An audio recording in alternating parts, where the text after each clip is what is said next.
Hello viewers, आपका एक बार फिर से स्वागत है हमारे चैनल खबर लहरिया के शो हेलो डॉक्टर में।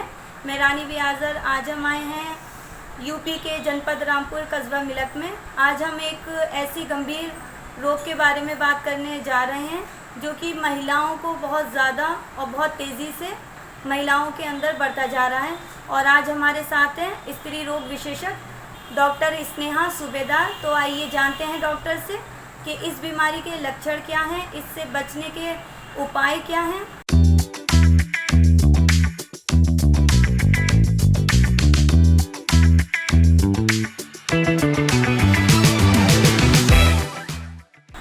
डॉक्टर, ये जो सर्वाइकल कैंसर है जो महिलाओं में बहुत तेज़ी से फैलता जा रहा है, ये किस तरह की बीमारी है? गर्भाशय का कैंसर 3 प्रकार के होते हैं, सर्वाइकल, एंडोमेट्रियल और लियोमायोसार्कोमा। लेकिन इन तीनों में जो सबसे ज़्यादा पाया जाता है वो है cervical cancer.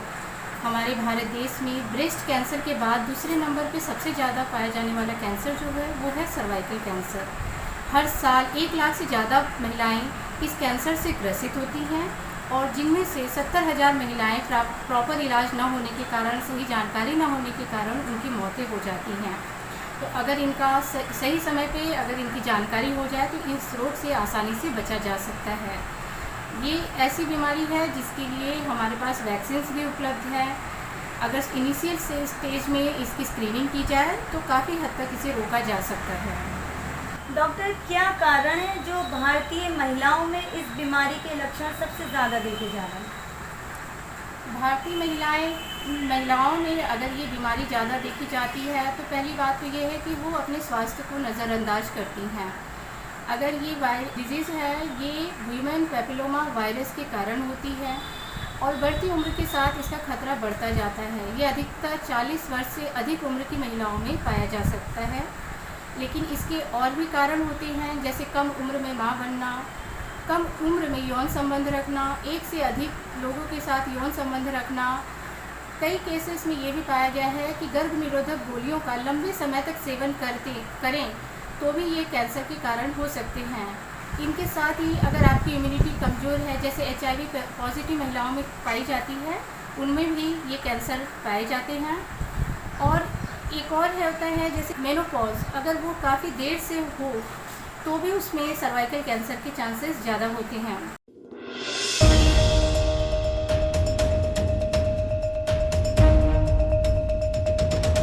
Human papilloma virus के कारण होता है। इस वायरस को हम जान लेते हैं। ये वायरस जो हो बहुत ही खतरनाक और बहुत ही तेज़ी से फैलने वाला वायरस होता है। अक्सर 80% महिलाएं इस वायरस से संक्रमित होती हैं, लेकिन अगर इस वायरस के संक्रमण को वो नज़रअंदाज कर देती हैं तो आगे चल के ये सर्वाइकल कैंसर का एक रूप ले लेता है। डॉक्टर, किस उम्र की लड़कियां या महिलाएं इस रोग से ग्रसित होती हैं? स्टार्टिंग जो एज है, अगर हम देखें कि किस उम्र की लड़कियों में सबसे पहले ये स्टार्ट होता है? तो देखिए, मुख्य रूप से तो 40 वर्ष के बाद होती है, लेकिन WHO के अनुसार ये 9 वर्ष से 40 तक की उम्र में किसी को भी हो सकती है। मूल रूप से जो सेक्सुअली एक्टिव रहती हैं उनमें ये चांसेस ज़्यादा होते हैं। डॉक्टर, महिलाओं में ये सर्वाइकल कैंसर की बीमारी इतनी तेज़ी से बढ़ती जा रही है, तो क्या उपाय किया जाए जो इस बीमारी के खतरे को महिलाओं तक नहीं पहुंचने दिया जाए, या क्या सुझाव है आपका हमारे व्यूअर्स के लिए जो इस बीमारी की चपेट में कम आए? पहले तो मैं ये कहूँगी कि महिलाओं को जागरूक रहना होगा। उन्हें और घर में जो माएँ हैं वो अपनी बेटियों को मेंसेस के बारे में, ल्यूकोरिया के बारे में, उस हाइजीन के बारे में उसे जानकारी देते रहें, क्योंकि आजकल कम उम्र में बच्चों को मेंसेस स्टार्ट हो जाते हैं, ल्यूकोरिया जैसी समस्याएं आ जाती हैं, जिसके पीछे जो कारण है वो अच्छे हाइजीन न होने के कारण ही होता है। और दूसरी चीज़ें ये होती हैं कि जो ह्यूमन पैपिलोमा वायरस है जिसके कारण अधिकतर लोगों को सर्वाइकल कैंसर होता है, वो हमारे शरीर में होते हैं, वो निष्क्रिय रूप में रहते हैं। अधिकतर 80% महिलाओं में ये होते हैं, लेकिन उसको कैंसर बनने में काफ़ी समय लगता है। लेकिन इस ह्यूमन पैपिलोमा वायरस के संक्रमण के कोई लक्षण दिखाई नहीं देते हैं। तो इसके लिए हमें जो छोटे सिम्टम्स होते हैं, जैसे बच्चों में ल्यूकोरिया है तो उसकी अपने डॉक्टर से जांच करवा ले।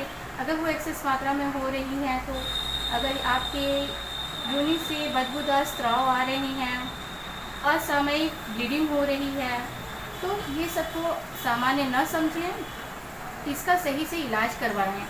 दूसरी है कि महिलाओं एक से अधिक लोगों के साथ शारीरिक संबंध न बनाएं, सुरक्षित यौन संबंध बनाएं। तीसरा है कि उन्हें नियमित रूप से पैप टेस्ट करवाना चाहिए। पैप टेस्ट जो है वो OPD प्रोसीजर है जिसमें बहुत ज़्यादा समय नहीं लगता, इसमें दर्द भी नहीं होता। ये 5 मिनट में ये टेस्ट किया जाता है। आप किसी भी नज़दीकी OPD में जाके गायनिकोलॉजिस्ट के पास जाके ये टेस्ट करवा सकती हैं। ये टेस्ट जो है एक तरह से स्क्रीनिंग टेस्ट है। स्क्रीनिंग टेस्ट हम उसे कहते हैं जो कैंसर बनने से पहले हम उसे बता सकते हैं कि कैंसर है या नहीं है, या फिर ये नॉर्मल कोई वायरल इन्फेक्शन है। ह्यूमन पैपिलोमा वायरस टेस्ट में जो हम जांच करते हैं वो ह्यूमन पैपिलोमा वायरस प्रेजेंट है कि नहीं है। इससे ये पता चल सकता है कि आने वाले समय में स्टेज 1 स्टेज 2 में जो सर्वाइकल कैंसर है वो यूट्रस और सर्विक्स तक ही सीमित रहता है। तो अगर ये शुरुआती जांच में पैप टेस्ट में ह्यूमन पैपिलोमा वायरस टेस्ट में अगर हमें पता चल जाए तो इसे शुरुआती दौर में रेडिएशन, कीमोथेरेपी इत्यादि से हम बच सकते हैं। दूसरी है आजकल वैक्सीन्स उपलब्ध हैं, ह्यूमन पैपिलोमा वायरस वैक्सीन, जो कि ह्यूमन पैपिलोमा वायरस के अगेंस्ट ही बनाया गया है। ये 9 से 15 साल के बच्चों में अगर दी जाए तो बहुत ज़्यादा प्रभावकारी होती है। अगर हम 9 से 15 साल के बच्चों में ये वैक्सीन देते हैं तो जिसकी 2 खुराक दी जाती है। पहले 0 डोज जब बच्चा आता है, दूसरा 6 महीने बाद दी जाती है। लेकिन अगर आप बाय चांस कोई टीका मिस कर देते हैं तो आप इसे 45 साल की उम्र तक ले सकते हैं, लेकिन इसका अधिकतर प्रभाव 9 से 15 साल की उम्र में ही देखा जाता है। तो मैं लोगों को यही कहना चाहूँगी कि जागरूक रहिए, नियमित रूप से पैप टेस्ट करवाते रहिए और वैक्सीन 9 से 15 साल के बच्चों को ह्यूमन पैपिलोमा वैक्सीन जरूर लगवाएं। खबर लहरिया, आपकी खबर आपकी भाषा।